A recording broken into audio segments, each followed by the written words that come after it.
First up, talking about WrestleQuest. Oh yeah. Oh yeah. This is a game coming out for Nintendo Switch this year.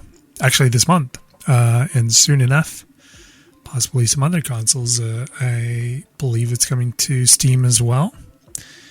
And it is a tribute game to the man himself, Randy Macho Man Savage. So, I'm not a huge wrestling buff, but everybody knows, Randy Savage, Macho Man. So it's a really great kind of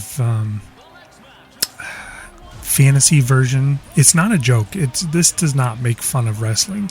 It jokes about wrestling, but you can tell from the creator that this is made by somebody who loves wrestling. And it's not something I've ever known that much about. I played, the old NWO games on N64 when I was a kid with my brother. He was really into it. I'm kind of starting to get to this point now after, watching or listening to certain people talk about that. Actually, wrestling is pretty cool. And I think it's a nice departure from the usual kind of like superhero drill, I don't know. It's pretty cool. And this game definitely shows that. It's an interesting story. It's an RPG, which makes it have the ability to incorporate fantasy. So not everybody in the game is human, but humanoid. And many, if not all, the characters in it are wrestlers.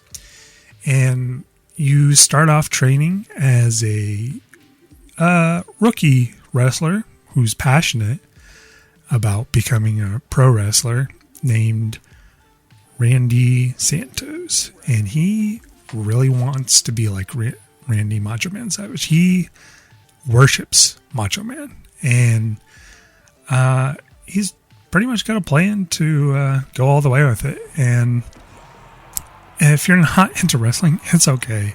I just had to check it out. It looked really cool. You'll be able to interact in the game in a turn-based style when you're not following parts of the story. And when you're in the ring, you can get, the usual wrestling feats. You can use strategy to win this, and you'll compete against a variety of opponents, but by the end of the game, I was already playing with tag teams, and that was pretty fun. You can do things like getting hype from the crowd by, amping them up, and it's just really fun and cool. And if you want to try the demo, there's one on Steam, or you can try it on Nintendo Switch, which supposedly is being released this year. So, yeah, I don't know what else to say about it, really. Really great color style.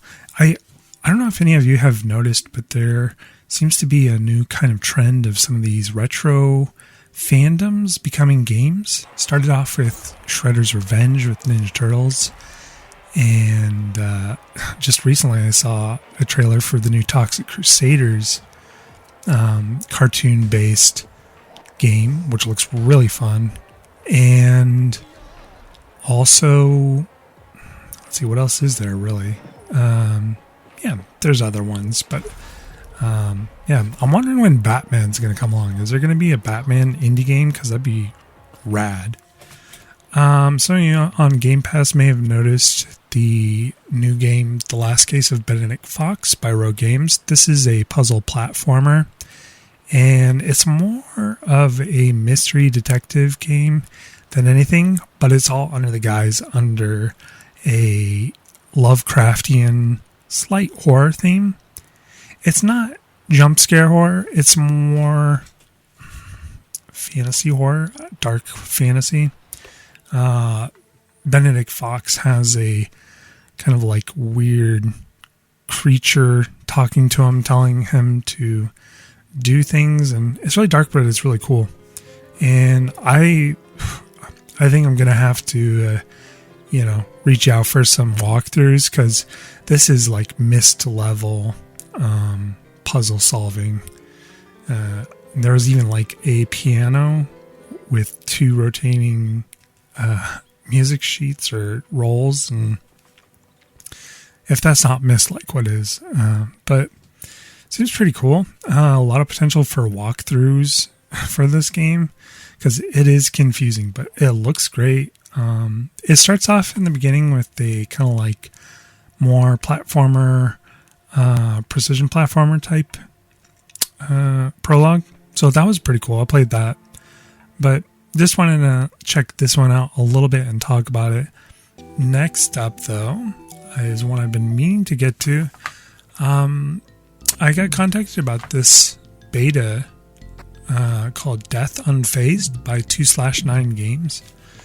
And it's an interesting platformer that has open beta on Steam. You can play it. Anybody can play it. I'll post the link. It's really challenging, but not impossible, which is probably the best medium. You can jump in this kind of like rudimentary pixel stage area for each level, and you can somehow sort of like phase through walls, and the timing about it is right, and I can't even really totally explain how it works, but it does work, and you sort of start to get a feel for it the more you play it. It has a lot of potential, and I saw this up on Alpha Beta Gamer and talked to the dev a little bit about it, so it seems pretty cool. And like I said, I don't have a link for this. Other than that, just been trying stuff here and there. I played a little Magica 2. I saw it was on sale today, and I played Magica 1, which was pretty fun, but there's something I forgot about it, which is the controls are so difficult. It's not so difficult you couldn't play with mouse and keyboard, but this is an older game, and what you have to know is that it is a little hardcore when it comes to controlling your characters, because I tried to play with a controller, which is officially supported, but it had some issues with it. I'll need to keybind it, which I also have a video for, which you may know about, but I think maybe I'll just hold off on that until I have a little more time to set that one up and learn the controls. But got a lot of footage. I think it's under $4, under $5 now. I think it's under $4. So that's a pretty good game. This is like a classic indie game from a while ago. Other than that, yeah, still playing Phantom Abyss a little more. Trying to work on some new writing ideas as usual. And yeah, that's pretty much it. There was a lot of hype, still is, about the Zelda game.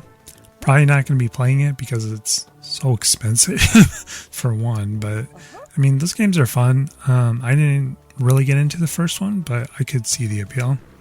I've actually been reading a lot more about fan games because I was looking up fan games for Zelda to see if there was anything kind of similar, and that is an interesting subject which I may cover in the future. But aside from that, yep, hope you found this little update interesting. Be sure to check out the website as usual and see if there's anything new. That's MrDavePizza.com. And if you have any games you want to contact me about, if you're a dev to feature on the channel, let me know. Otherwise, thanks so much for watching and listening to this short update, guys. If you're liking these videos, drop a comment. Also, like and subscribe if you're not already a subscriber.